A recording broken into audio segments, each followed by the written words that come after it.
There we go. So Okay. thank you everyone for attending. I just would like to thank Bruce for attending and introducing us to Riviera Travel and this wonderful Sailing the Blue Danube River cruise that we are all excited about going on. Thank you for coming, Bruce. Well, thank you. I'm just going to share my screen, or at least try to. If it gets the right screen, there we go. And let me know if that pops up okay for you. Well, you've Yes, take, yeah, you kind of, yep, oh, I see. Okay. there you go. Yep, we can see it now. Welcome to the Riviera Revolution. Okay, perfect. And you've got the full screen of it. Yes, yes. Okay, good. So again, I wanted to thank everybody for joining, and I know you're recording this, and we'll be showing it on other venues and social media, so that's great. Again, I'm Bruce Metzendorf. I'm the sales director for North America with Riviera Travel River Cruises, and this is the Blue Danube for solo travelers with Rediscovered Travel. And I know division of, you might want to say, I didn't put that in. Indelible Mark Travel, Thank you, Rediscover double Travel mark. is, yes. Okay, because I know I put it on the flyer. So, um, and I just wanted to, cover a few points. And again, we will take questions and maybe some things that we had talked about prior at the end of the presentation. So a little bit about us. When I say the Riviera Revolution, because we have grown leaps and bounds in the last year and a half or so, adding new team members throughout North America. I still am Canada with what I cover, as well as the Northeast U.S. And but we have new people throughout the U.S. market and continue to grow. Where I was the only person for about 5 years after COVID. So and now we're growing. We have a big office in Fort Lauderdale in Florida. That continues to grow because in the last year since we opened it, we've actually had to move 4 times already and take more space. So that's actually all good things. Yeah. So who's Riviera Travel? We're a UK company that's been as an established tour operator for over 40 years for the UK market. We've been operating in North America for over 8 years. We have river cruises across 10 European rivers and waterways, but we are also the market leader in the UK with, of course, a great growing presence in North America. We offer 50 different river cruise journeys, including theme cruises, holidays, itineraries for solos, and group travel, which you're kind of doing both combined, which is great. But we're also a highly respected brand leading the UK market for the over 55 traveler, but you don't have to be 55. You could be younger, you could be older, so whatever you like, because this is a great experience for any age, I think, when you're cruising the rivers. But we've won a host of awards that we continue to do in the UK market as well as here in North America. And that continues to grow each year. I think in the UK, we've won at least 20 awards in the last year alone, just because it just keeps being recognized as the top river cruise brand, more than the ones that you are more familiar with. But what I really want you to look at is Trustpilot, and that's we are where the guests are going to rate Riviera in real authenticated reviews, and with a rating of 4.7, which is the highest river cruise company rating out in the marketplace. From all the other brands that you may be more familiar with, we are the top rated river cruise company of all of them out there. And nobody comes close in the top of the premium market, but maybe some of the luxury market. They come close, but still nobody has a 4.7 rating except for us. So why Riviera? Again, we mentioned over 50 itineraries across 26 and 27. We have one of the youngest fleets in Europe with the spacious staterooms. We're all inclusive, meals, drinks, and multiple daily tours. And we can also include flights, transfers, hotels, and land tour add-ons. And so how do we compare? And this is just something that we throw in because this was created by a gentleman named Ralph Grizzle, and he's the River Cruise Advisor. And this basically kind of puts us where we compare to everybody else that you may be more familiar in the marketplace, but we compare extremely favorably with our inclusions, sizes of our staterooms, and the rest. So Then you might know some of these, some of them you may not. But what we also have is a happiness guarantee. And this is really nice to have because, and we're the only company in the industry that really offers something like this. And it basically says if you're not happy by day two, and assuming we can't fix it because it's something that we can or real falls on us. Now, again, if an airline lost your bag, I'm sorry that doesn't fall on us. I'm sorry that would be the airline. But if it's something that we've done or we can't fix it, we'll actually pay the difference in your airfare to send you home and give you a full refund. That's how confident we are in our vacation Mm. experience, which is pretty amazing. We have 13 five-star ships. I don't need to go through all of them because, they're all beautiful. We have some brand new ships, ones that are just a few years old, and some of them are older, but all been refurbished recently. So just a great itineraries because where do we sail? Well, we're on the Danube River, the Douro River in Portugal, the Main, which goes across Germany, and the Black Forest region, the Rhine River, Moselle, which is adjunct off the Rhine with the great Moselle Valley wines there. The Seine, which is Paris to Normandy, with a great history and, of course, the art of Monet in that region. And also the Rhone River, which is the south of France, which you take in the Provence region and Burgundy. And then new this year, sorry, for sale, but coming out next year is also our new first foray into Asia on the Mekong. It doesn't fit on this map. So, but your ship is the MS Williams Wordsworth. It was built in 2018. So a bit newer, but because remember, we didn't operate for a few years or at least 2 years during COVID. And the ships are absolutely beautiful. They are so well kept, you couldn't even tell it was, a 6-year-old, 7-year-old ship. We have 44 crew, 88 cabins, but only 167 passengers. And the rating is 5-star. Now you are taking a solo only cruise, so the maximum passengers actually will be probably 86. But when you step on a Riviera ship, it's like walking into a fine European boutique hotel. They're absolutely gorgeous, beautifully appointed.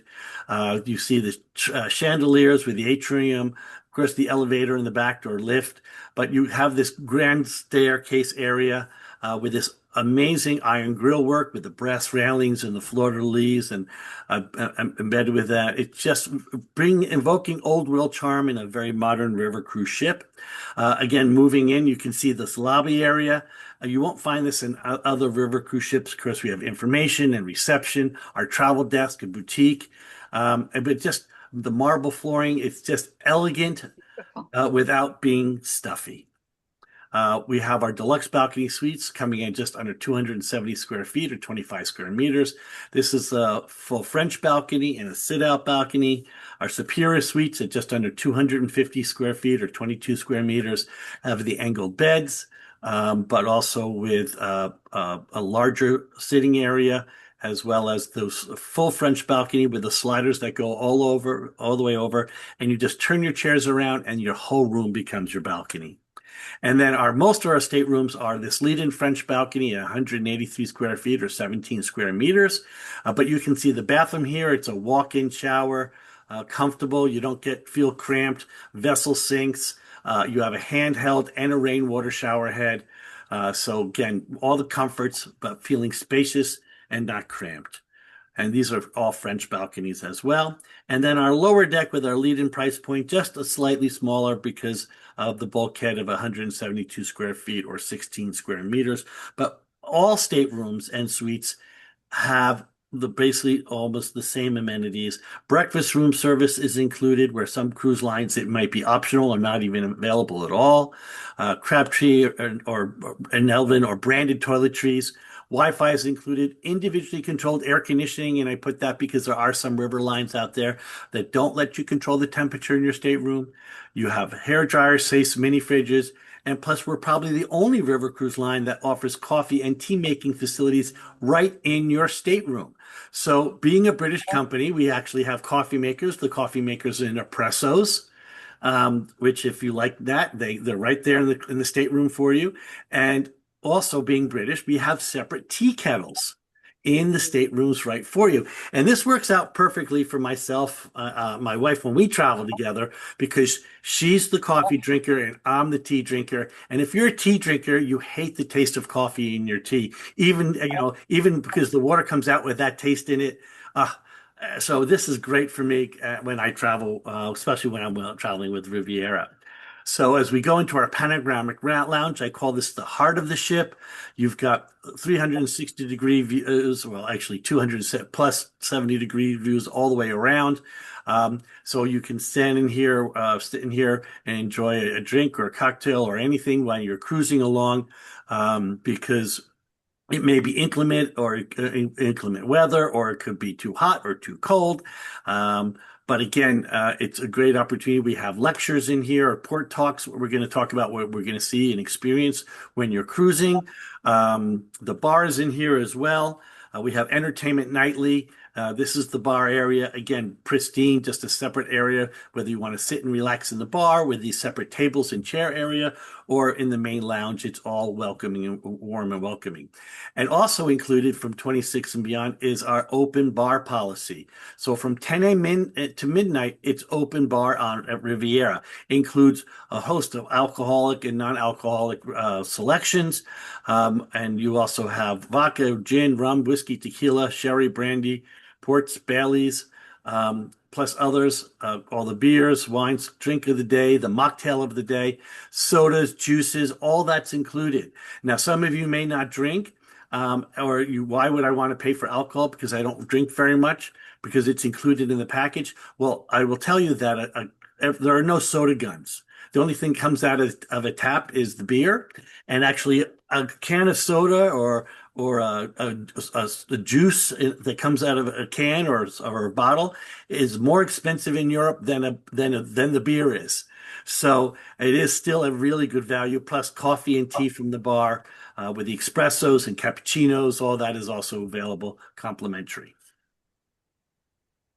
And again, 10 a.m. to midnight, we're the only premium line to offer this. So again, gives you a nice overview shot of that atrium area that we spoke about earlier. And then if you look right from the center to the top of your screen, that actually leads into the lounge. You can see the reception area and the lobby. You enter you have that bluish carpet. You can enter the ship from either side. That also goes up to the sun deck with stairways. And then up the upper left, we have our library. The lower left, you can see our 24-hour coffee station as well. Again, where you can get a cappuccino or a latte or Americana, espresso. All those are included. It's all complimentary. Hot chocolate or just steamed water, regular hot water for tea if you just want to have it and you're not back at your room. And that separate, you can see the kind of that blue machine out front towards the right of that lower left. That's actually a water station to refill the refillable water bottles that we leave in your room for you. They're metal that you can take home, not just still water, but also sparkling water, because the bottles in the room also hold sparkling water because they're metal and they have a rubber seal within them. So I love that too, because I drink a lot of sparkling water. And behind the glass is our elevator that goes to all the deck levels. Now, if you go right down to that center, you can see the stairway down to that center right in the middle of the picture. That goes into our main restaurant. And our main restaurant is open for breakfast, lunch, and dinner. Open seating, open dining, so you come in when you want during those hours that it's open. So breakfast could be 7 to 9 or 7:30 to 9:30. Lunch from 12 to 2, dinner from 7 to 9. Other cruise lines, it's set seating for dinner. You have to come in at 7 o'clock every night. If you don't come at 7, you don't eat. There are those out there, but you can come in at 8:30 and sit down and relax, and we're going to serve till 10, just to have a more accommodating and experience, so you don't feel like rushed. If you want to sit in the bar and have a relaxed drink, you're welcome to do so. There's tables of 2, tables of 4, 6, and 8, so you sit with whom you want, when you want. It's no pressure. Another views of the restaurant. Breakfast would be more of a buffet, but certainly eggs made to order, where it could be an omelet or eggs Benedict, sunny side up, over easy, with poached eggs, whatever you like. They'll serve to that at your table. Lunch is kind of a mixture with some items that are on the buffet, like a salad or dessert, but and one of the mains. But there's another main that will be served, as well as soup that is served to you at the tables. And then dinner is full sit down a la carte, where everything is served to you at the table. Now, all your meals are included at Riviera, so don't worry about that. And you can order as many dishes of them as you like. But the food is quite good. 5-star European continental cuisine, bringing in the local flavors of where we happen to be cruising. This happens to be a sample menu of one of our cruises. As I look at it, it's from one of our South of France cruises, where we have the bouillabaisse à la Marseille, pan-seared river perch, herb-crusted rack of lamb. Sounds delicious. I wish I was making that tonight. Anyway, so, but again, we also can manage dietary restrictions if you're gluten-free, lactose intolerant, soy, vegan, vegetarian. In fact, every meal will always have a vegetarian option on it for you as well. So again, a host of things to choose from, and the menu changes daily in the main restaurant for lunch and dinner. We also have an a la carte or bistro on the ship, or the Riverview restaurant, where you can sit down, and it's open for lunch on a first come, first served basis, and then dinner is by reservation. But it is still included in the cost of the cruise. And the menu in this restaurant doesn't change. It's a set menu, of a host of items to choose from for lunch, and a host of items to choose for as well for dinner. But you do need to make a reservation for this when you arrive, or soon afterwards, so you get the evening that you'd like to dine in this restaurant. I mean, after all that dining, we have a fitness room where you can work out on the treadmills or the recline bike, some weights in there as well. But we have other amenities like a massage studio, a hair and nail salon, bikes on board to take at your leisure to ride through the city and towns that we happen to be visiting. The sun deck is absolutely beautiful, large and wide, a putting green, a plunge pool, and I think you guys are a little earlier in the season. I can't remember, but it's also heated, so you can sit and relax in there. They have tables out, and come out with a glass of wine or a hot toddy or a cup of tea, and to sit back and watch the river go by. It's absolutely beautiful. And again, the sun deck is full of sun and shade. So and really nice deck furniture, not plasticky stuff. So it really is quite nice.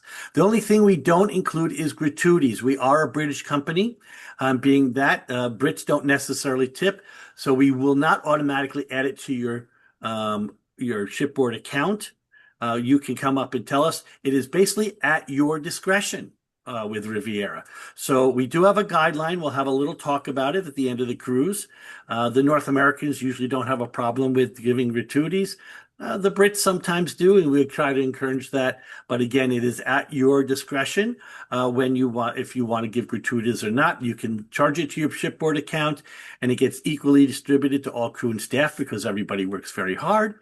Or if you just want to take care of the cabin steward and the bartender, it's your choice. Or nobody at all. It's your choice.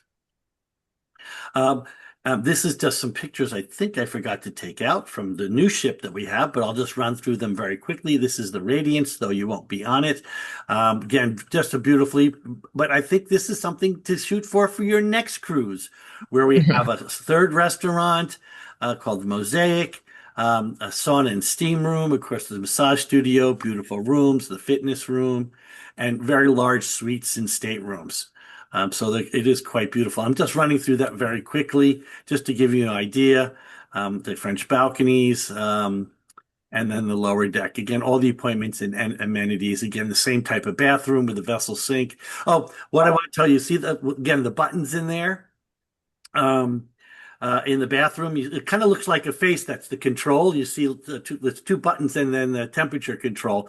But I'll tell you, one button controls the water flow from the handheld, and the other one controls the water flow from the rainwater one on top. So when but I don't tell. Well, actually, I'm telling a lot of people, but Shh, don't tell other people when you get on board because you can actually have the rainwater one and the handheld at the same time. In fact, my colleague was FaceTiming with his son, showing him that, and he said, "Oh, Dad, it's like the car wash."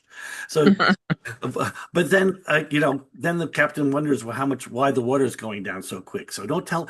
You can tell your friends, but don't tell anybody else, though. That's all.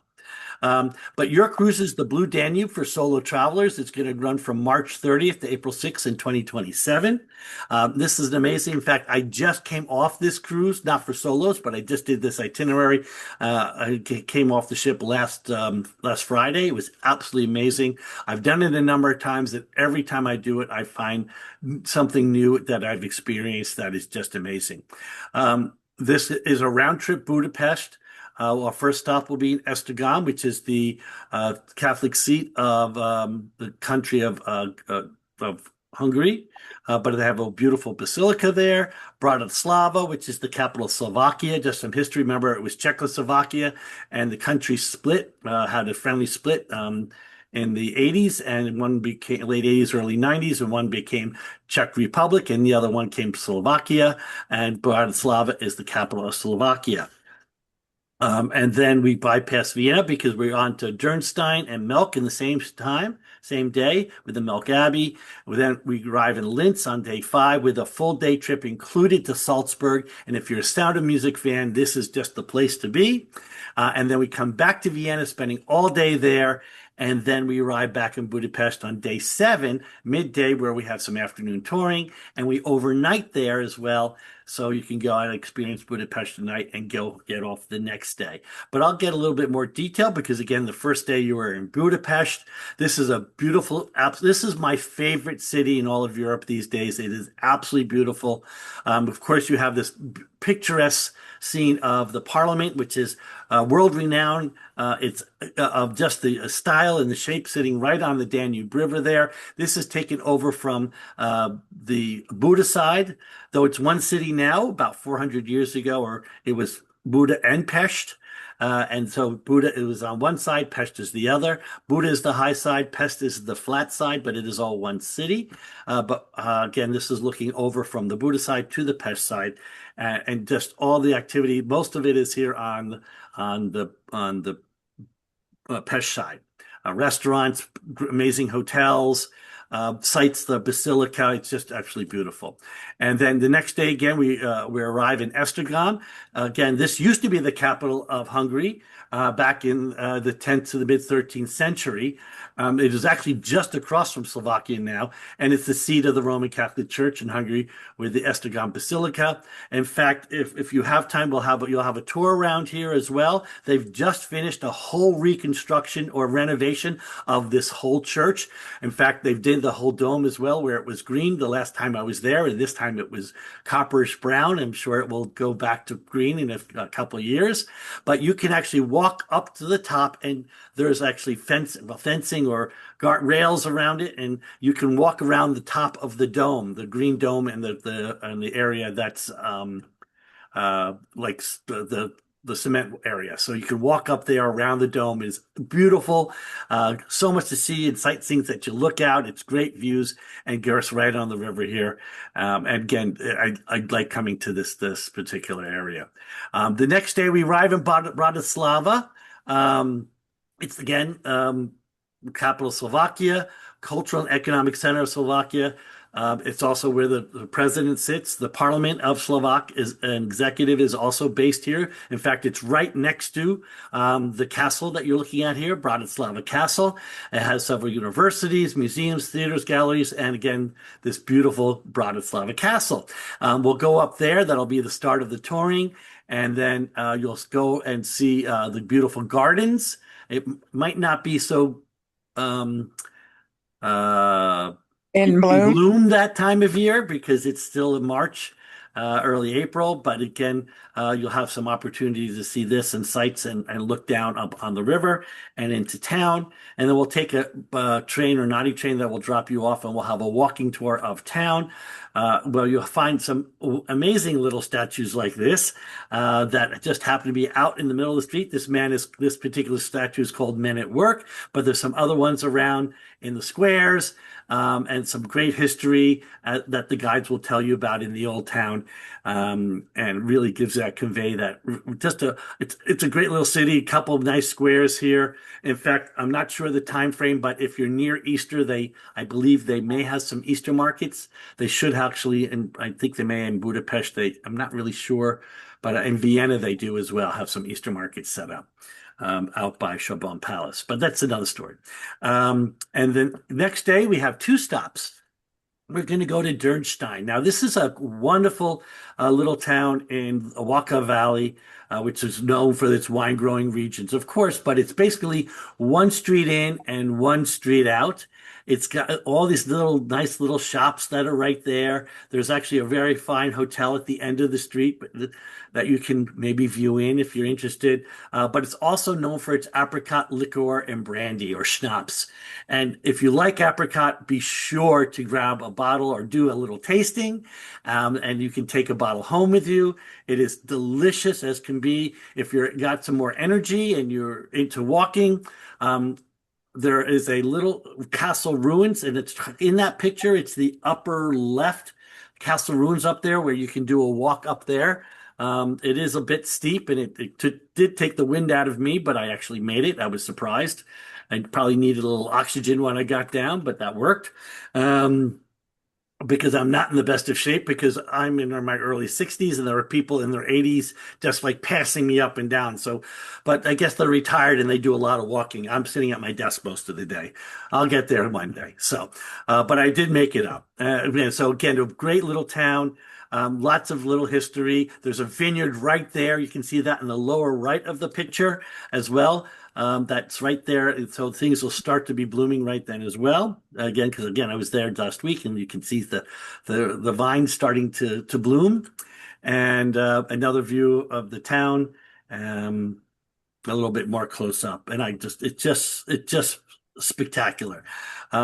And then we'll cruise over lunchtime. We'll get back on the ship and we'll cruise over lunchtime and arrive in Melk in the afternoon. And Melk is known for the Melk Abbey. This is the Benedictine, the monks that are here. One of or one of those one of the monks or sects that started this.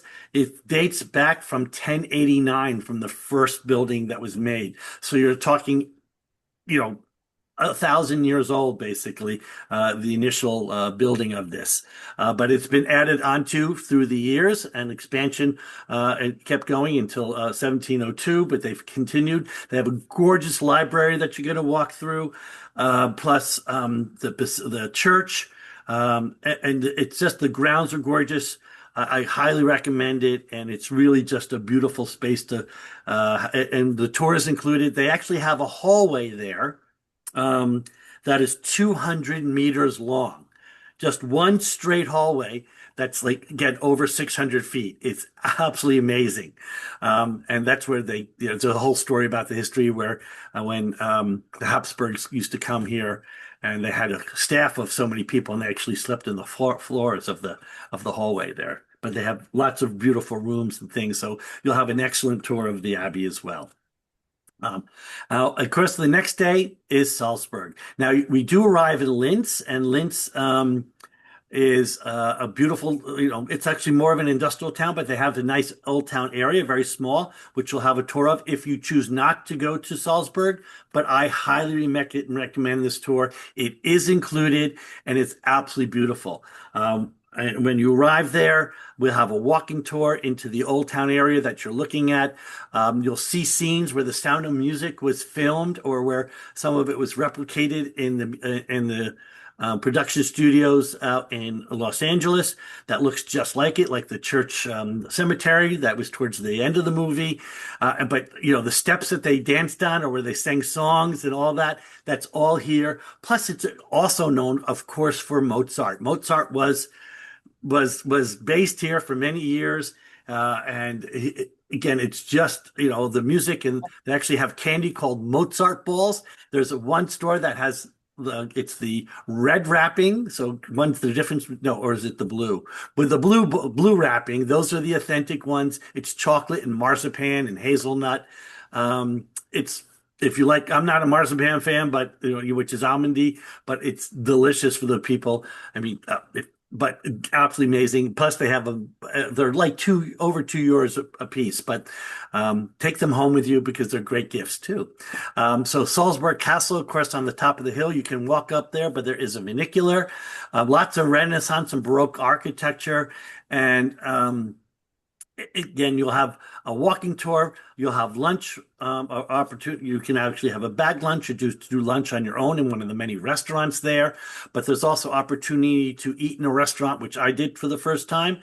And it actually dates back to 803. It's the oldest existing restaurant in Europe. And they had a choice of a schnitzel or a pasta or vegetarian dish. But one thing I did, I wanted a little bit more history about the restaurant, but which I'll ask you about next time. Or if you do decide to do that, ask about the history of the restaurant. Not that it just started in 803, but it was refuted. Charlemagne ate there. Mozart, of course, ate there. So really has a great history. So moving on. And then the next day we go to Vienna, which is, of course, the capital of Austria, Hofburg Palace and the pedestrian walking mall with so many cafes and stores.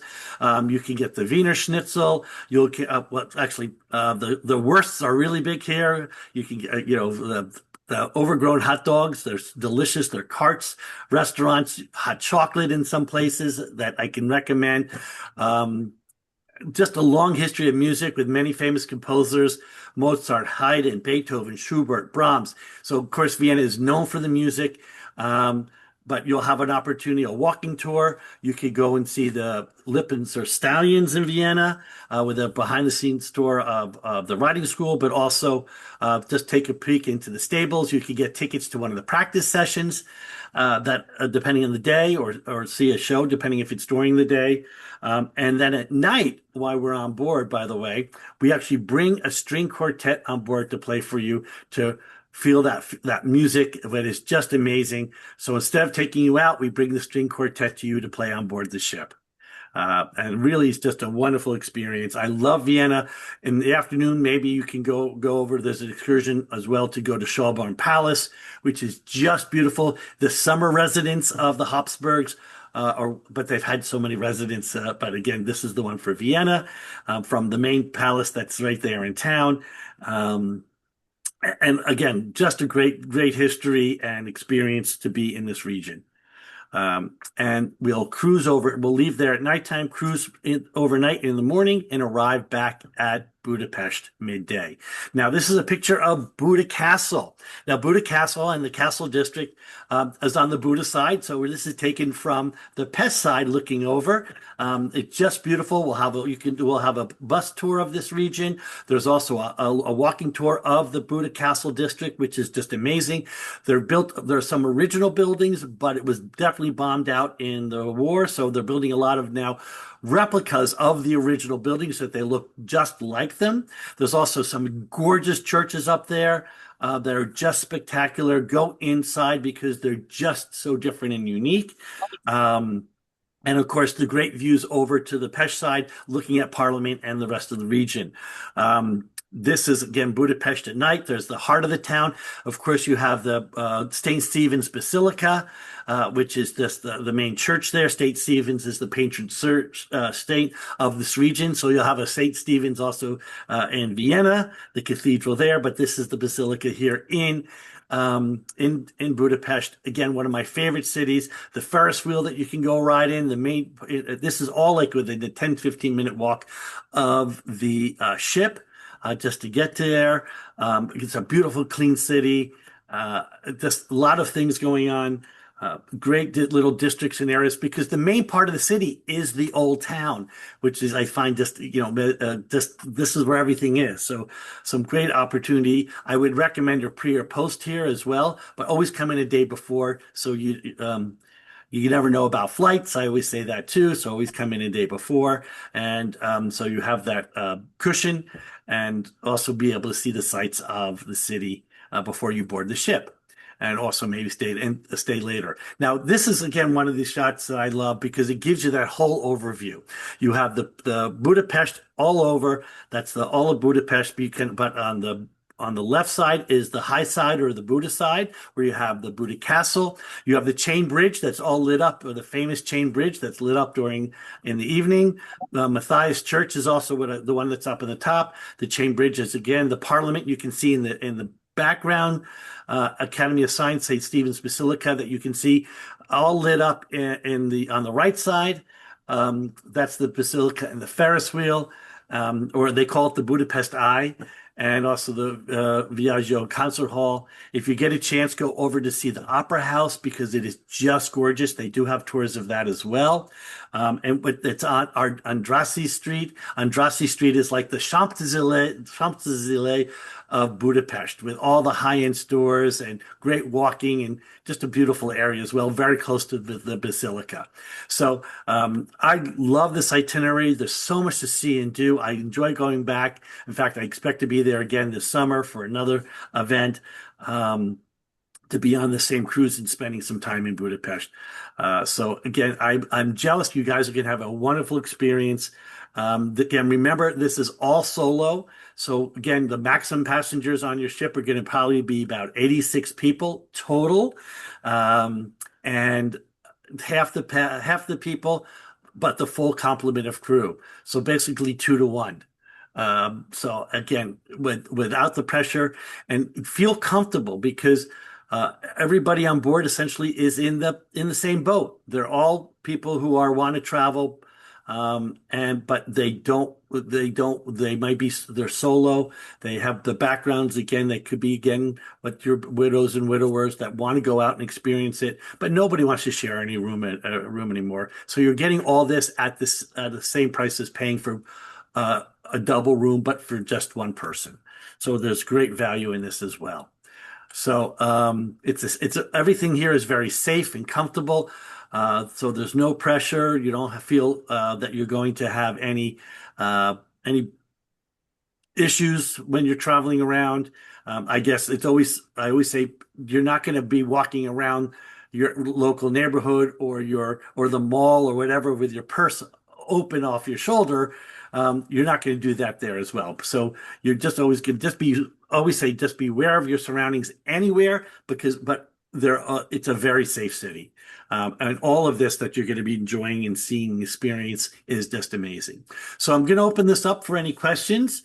If anybody has any, please feel free to either put it in the chat or just turn on your microphone. Any questions? Is mine on? Yep, I can hear you. Okay.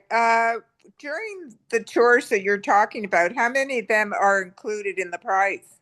So all the ones I was talking about pretty much are included. There are some optionals like that restaurant I spoke about. I'm trying to think, or the Spanish riding school, or there is actually a tour of the Sorbonne Palace, but because they do have minimums, but you can always go over as well and spend some time in that area. They also have beautiful grounds and gardens, so there are not a lot of options that we have 2 or 3 that might be additional on this whole cruise, but otherwise everything is included. There's a tour or multiple choices in every port. So again, those are all included. Okay. Second question. There's 3 different levels on your boat. Yes. So we have lower deck, which is has the high window. So we call that sometimes the water view or the duck view room because you look out and you can see the ducks or the swans. And then we have the middle deck. So lower deck is called Emerald, middle deck is called Ruby, and the top deck is called Diamond. Most of the Ruby and Diamond decks are the exact same cabin. You just have a higher level. So a little bit better of reviews. It's not much of a price difference normally. So that's up to you. And of course, all 3 levels, not all 3 levels have balcony, just the top 2? Just the top 2. So the lower deck is a fixed high window. Okay. And the price that I've put together for this is all on the Ruby deck, the rooms that I have secured. So they all have the French balcony. Okay. There you Now go. you do have Perfect. an option if you wanted to go up to the diamond deck or you wanted to choose the suite, then I can get you a price on that. But what you've been quoted is ruby deck with French balcony. Okay. Perfect. Any other questions? So I have a question. So Sure. we have every day that we're out, there is at least one excursion that's included, and I noticed that there's a couple on many of the days. There's two different excursions, so we Hmm. can choose which excursion we would like to Yes. join into. So we do ask you to pre-book those in advance, which you would, Ernest, would take care of for all Yes. the people coming along. If you decide to take the the extra ones, you can also do that as well. But we ask you to do to pre-book those for anybody who wants to participate. Um, uh, but if there's something at the end or something, on board ship, and you said, "Listen, I really," except for the ones that you prepaid, but any of the ones that are included, and you said, "You know what? I'm not sure I really want to do this today," or like in Budapest, instead of doing the walk through the castle district, I'd rather just do the bus tour around town. You can make those changes last minute. We just want to we get an estimate so we know who's going where and what guides are doing what. And if we felt as though we wanted a day to ourselves and that we didn't want to go on an excursion, we can You stay can back in the ship. You can stay back in the ship. You could all find a restaurant and go have a beer or what do they call? I had that for the first time in Budapest. It's like oh, now I can't remember what it's called. It's like a piece of fried dough and then made into a pizza. Like, but it's usually it's like a sour cream with some cheese thrown on. That's the traditional one. Now I can't, Langos, that's what it's called. And but they also have different toppings and flavors and things. That's something traditional out of Budapest, besides Hungarian goulash or chicken paprikash or something like that. But the So, Langos is so, traditional street food, actually. so, so we can just go off on our own if You we can go off want, on your or we own. can stay back on the ship and just Exactly. relax. And Okay. if you stay back, they're certainly going to have, if it's a full day tour and you didn't want to go out, like into um, um, Salzburg, they'll certainly going to have lunch on board for you and everything else. So, but Perfect. normally, of course, the Brits, they do like to come back for lunch because if it's included, it's for them, if it's free, it's for me type of thing. Um, but so they'll always come back for lunch. Most of them will, not always, but the Americans and Canadians, we like in Vienna, we stay in town because it is a bus ride there and back. But most of the Brits tend to go all back to the ship for lunch. I stay in. My favorite thing is to sit at one of these wonderful cafes that they have in the main square and have lunch, sit back, relax, take in the sights, the people, listen to the sounds, the conversations. Mhm. I don't speak German, but you can get the gist of some things. And of course, there's plenty of tourists there because the locals eat in the square. But the one things the locals don't do is shop in the square because that's where all the tourists are. Now, granted, there are a lot of nice stores there if you wanted to go shopping and some of the higher end stuff, and especially in Vienna. Um, but I will find a side street and I'll just start walking up it. And you find some of the, not the same stores, but the same type of stores that are less expensive or some chocolates or embroidery or just local um, Yeah. made things or whatever. And it's just, it's to be like a Less local is my thing touristy. to do, less touristy. In Yeah. Yeah. Budapest as well, the ship port's very close to the main market. And they'll point that out to you, which is a huge market hall where all the locals come and do their shopping, produce and meats and paprika, because all the great paprika comes from Hungary. That's what it's known for as well. So if you like paprika, you can Mhm. buy it and take it home, but get it from the market. You're going to get the best prices there. Perfect. Or the local supermarket, by the way. Don't go to the touristy places because they're going to charge you so much more.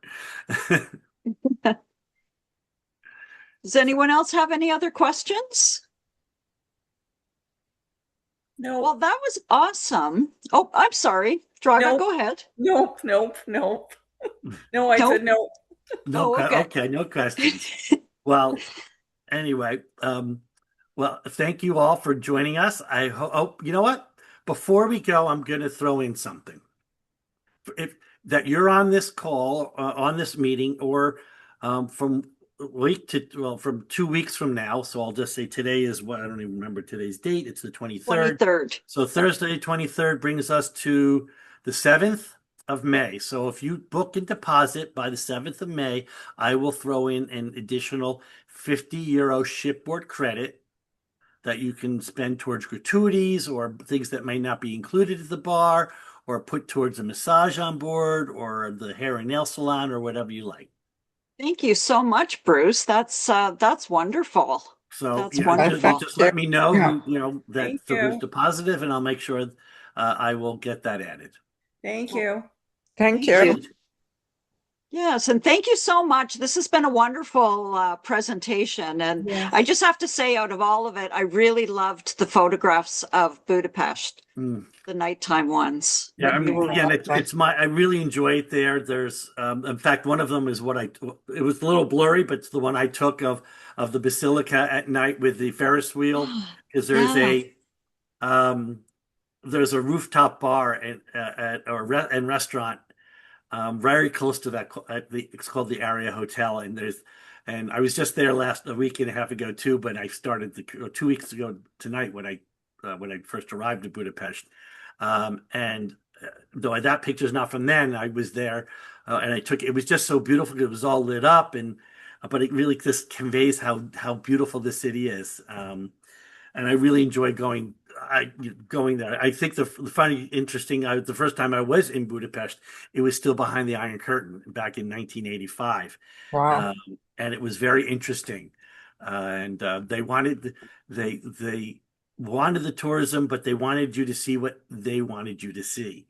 I Mhm. remember there was just a little history here. Um, they had a compound of Western hotels just outside of the main part of the city, and there was a Sheraton, and a Marriott, and a Hilton, but it was in this compound area.